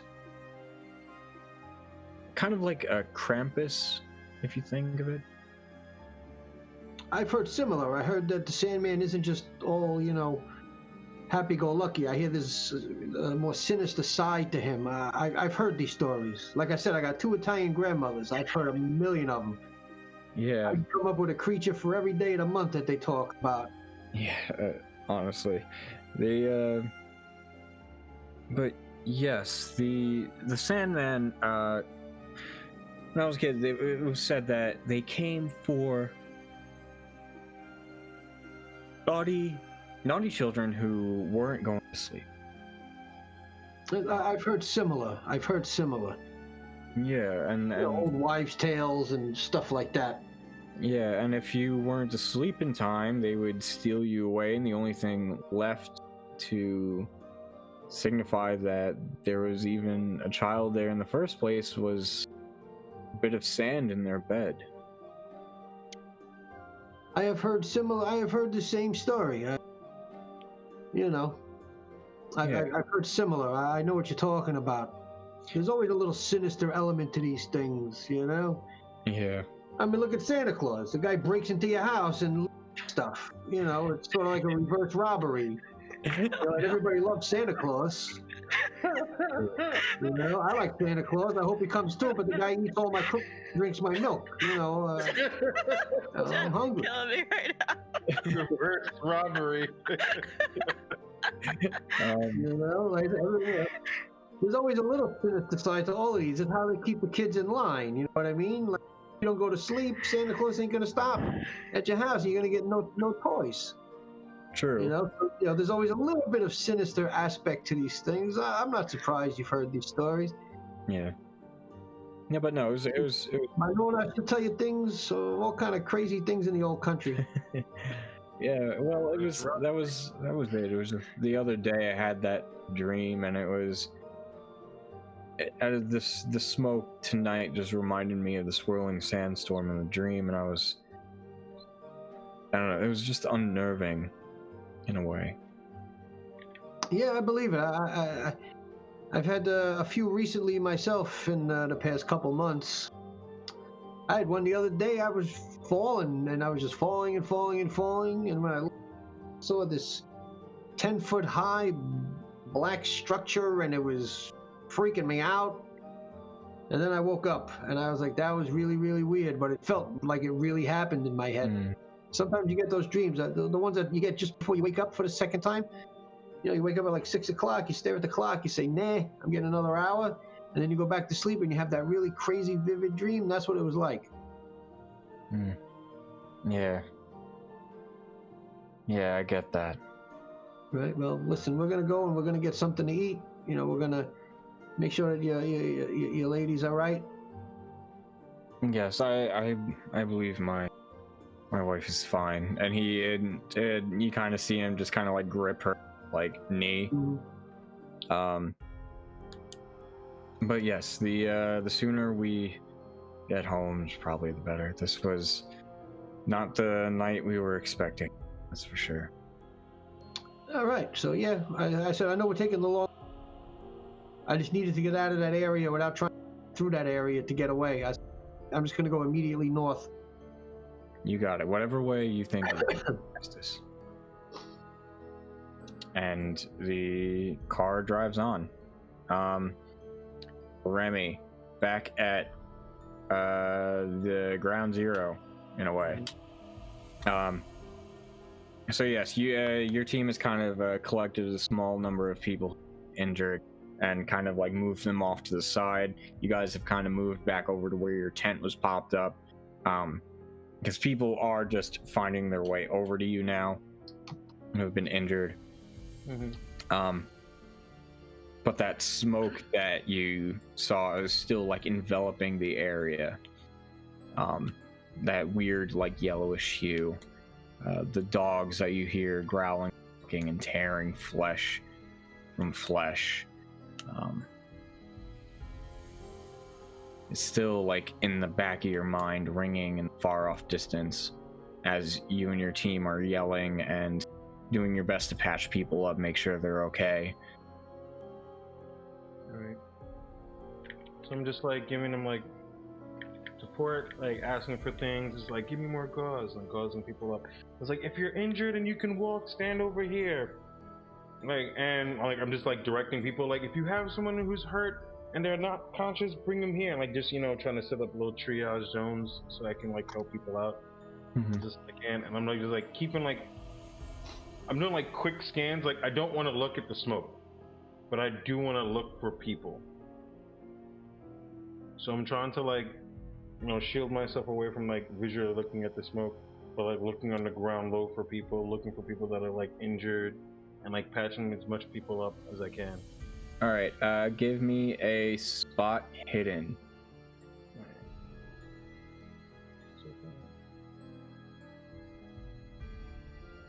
No, that is an 82. Cool. It's kind of difficult to concentrate on scanning the crowd when you're like there's just the three of you, so you're very on top of just whatever you have going on right now. You know, there's just three of you. There's people that keep showing up at your little pop-up station looking just for a little help. Some people banged up, bruised. You got one guy who got trampled and has a broken arm. Another person who sprained their leg, so they're currently sitting on a chair with their legs up on a just elevated. You know, cuts, bruises. You know, some one person it looks like actually has like they have a tear in their pant leg, and it actually does look like a bite mark on their leg. Oof. Wait, so I'm gonna go to that person. I'm just like, who or what bit you? As you give me a first medicine, actually. Okay, I'm gonna tell you right now, it's gonna be a no. Okay, cool. Give me a first aid. That's a nope.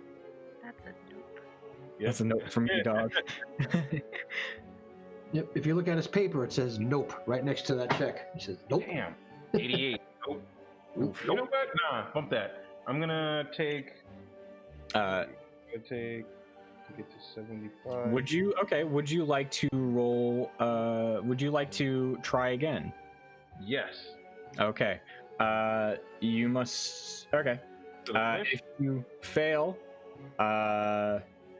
this will be hard on you. It'll be very difficult to get through. Okay. I got a 51. Okay.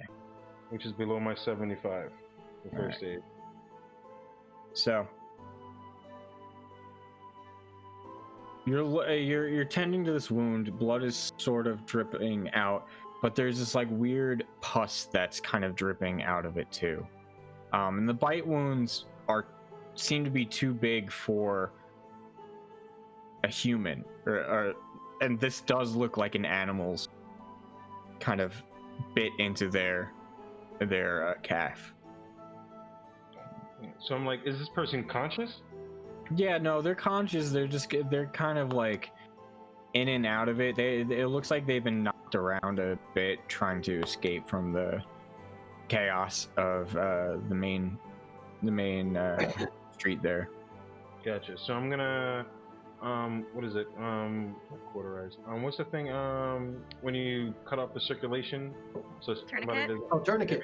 Tourniquet. There we go. I'm gonna put a tourniquet like around like the higher part of their leg, you know, to keep them from bleeding out. I'm gonna get some like my little flashlight from my belt. I'm gonna go to him like I was like, hey, I was like, do you know where you are? Do you know what day it is? I'm like going through like the test. It's like, what bit you? They, up until that question, they've been pretty cognizant and answering, but then as you say that, their eyes just kind of glass over, like, and they just kind of like look at you like you have like 7 heads. They just can't focus at that point. I start doing like this. I was like, focus on me. Like, listen, my name's Remy. Hi, nice to meet you. Did you see any dogs, any cats, any loose animals in the crowd? I'm like doing like the head motion or the shaking of the head motion. No, I didn't see any animals of any kind. No, I didn't see any. I was like, do you know what did this to you? And I'm pointing like at their leg. And as you do that, their eyes glass over. Gotcha. So I'm assuming I have like a walkie-talkie where I can go to like the walkie-talkie. Yeah. The ambulance. Mm-hmm. Right. And I'm like calling to like the next. I'm guessing like there's more EMTs or more other people stationed around. I'm gonna call to like the next one over, and find out what their status is. Like, are we overrun? Do we need like a lot more help? From the other side, it is heavy static, but through it, like you can hear them yell that, you know, it's just there's so many people a lot of people are hurt. We need backup. And they seem to have been like 1 block over. You know. Got it.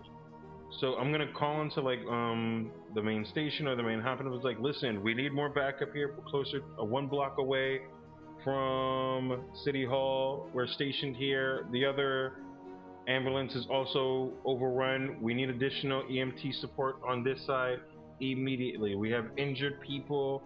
There was a gunshot. Not sure what else is happening, and there's more people that are being hurt. Over.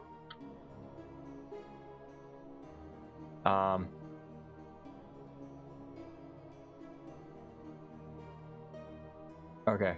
I need you to give me a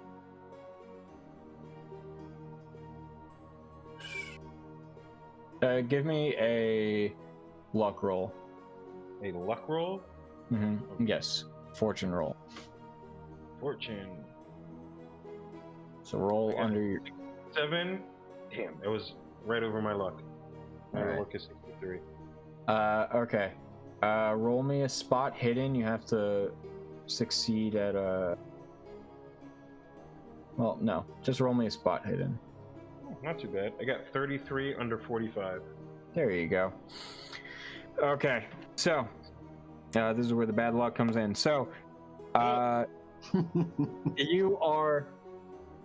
Can I use luck to give me more luck? It doesn't work that way. Unfortunately, it does not work that way. Because the more you use it, the less effective it is. Yeah. So, as you're calling this in, the static on the radio is like ridiculous. Like it seems to get louder and louder as you're going, and you're like looking around, like back at this person that you were tending to their wounds, the bite marks. You're like looking around to just scanning the chaos to make sure like see if there are other people like this person who are just like not in a good spot. And you look out and you see the mist, the swirling yellow-hued mist getting closer, and in that you see a shape start to form, and you see smaller shapes at their like heels, you know. I immediately look away. Like, I immediately I call myself, it's not real, Remy. It's not real, Remy. It's okay. Help the people. You're here to help the people. And as the static on the walkie-talkie gets louder and louder, it sounds like the deep growls of a beast. Turn off the I go, nope. And I walk out, like I just back away slowly from it, right? And I'm just like, it's all in your mind, Remy. Remember what Father Nolan told you. It's all in your mind. It's all in your mind. It's okay. You're here to help people. You're here to help people. You're here to help people. And I'm just like, I move out, and I'm just like, I'm yelling at like Juan and Erica. And I'm just like, listen, we still gotta help people. Like, come on, guys. And I'm like clapping hands, just trying to get like motivated to just do something else and not take my mind off of whatever it is I think I'm seeing or I think I'm hearing. Yeah. And the chaos continues. The yelling for your teammates, the gunshots, the guns firing, the screaming, the people running. The growling seems to come from other electronic devices in your immediate vicinity, and it just seems to cocoon around you, this noise. And the camera moves from this abrupt like chaos, this absolute chaos, to the silence of a hospital wing as the footsteps of Dr. Warber and Dr. Navarro head down the head down the hallway to the room of Samantha Jax, and inside, as the doors opened, Dr. Warder, you see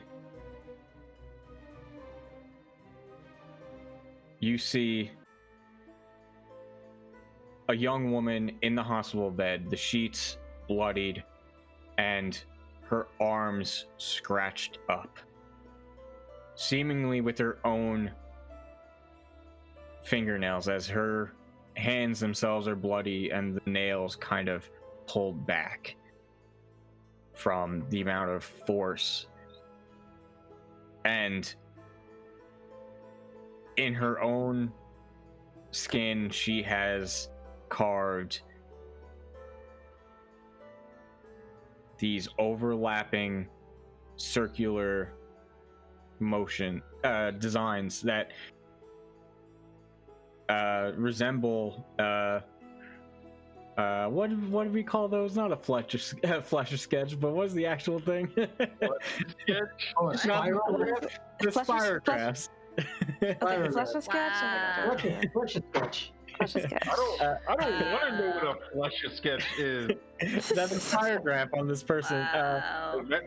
That's what Rogue Santa gives you for Christmas. All right, I don't want that. Reverse Santa. Rogue Santa gives you. As you're looking over the design spirographs in her skin, the circle upon circle upon circle, and the sheer horror of the situation, as it looks like she has gouged out her own eyes and she's laying there limp in the hospital bed. And with that, we're going to finish. So, until next time, remember, the Sandman comes for the restless and weary.